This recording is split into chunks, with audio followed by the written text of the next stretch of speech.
ఈనాటి వివాహ భోజనము కార్యక్రమంలో ప్రసిద్ధ నటి శ్రీమతి అన్నపూర్ణమ్మ గారు చికెన్ చిక్ముక్ చేయడం ఎలాగో చెప్తారు. Very good. టైంకి మంచి ప్రోగ్రామ్ వస్తుంది, దీన్ని ఫాలో అయిపోతాను. నమస్కారం. నమస్కారం. ముందుగా చికెన్ చిక్ముక్ చేయడానికి మసాలా వస్తువులు తీసి రెడీ చేసుకోండి. రెడీ చేసుకున్నాం. అల్లం, అల్లం, జీలకర్ర, జీలకర్ర, లవంగాలు, లవంగాలు, దాల్చిన చెక్క, దాల్చిన చెక్క, గసగసాలు, గసగసాలు తీసి పెట్టుకోండి. తీసి పెట్టుకున్నాం. వాటిని ముద్దగా నూరండి. Okay, next. ఉల్లిపాయ ముక్కలు, వెల్లుల్లిపాయ రేఖలు తీసుకోండి. ఉల్లిపాయ ముక్కలు, వెల్లుల్లిపాయ రేఖలు తీసుకున్నాం. ఇప్పుడు శుభ్రపరిచిన కోడిని తీసుకోండి. అలాగే తీసా. ఏంటమ్మా చలేస్తుందా? ఒక్క నిమిషం ఆగు. ఒంటి నిండా మసాలా పూసుకుని వేడి వేడి నూనెలో స్నానం చేద్దు గాని.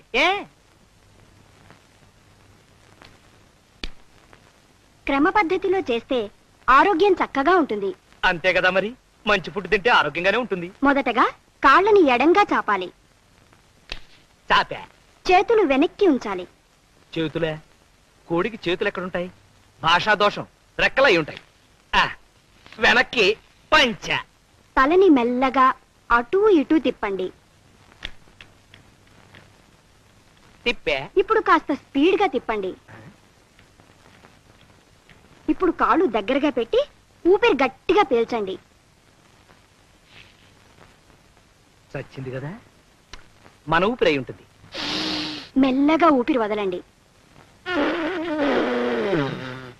ఇప్పుడు తల కిందకి పెట్టి కాళ్ళని పైకి లేపండి. తల కిందకి, కాళ్ళు పైకి లేపిన కాళ్ళని మెల్లగా అటూ ఇటూ ఊపండి. ముందుకి వెనక్కి, ముందుకి వెనక్కి.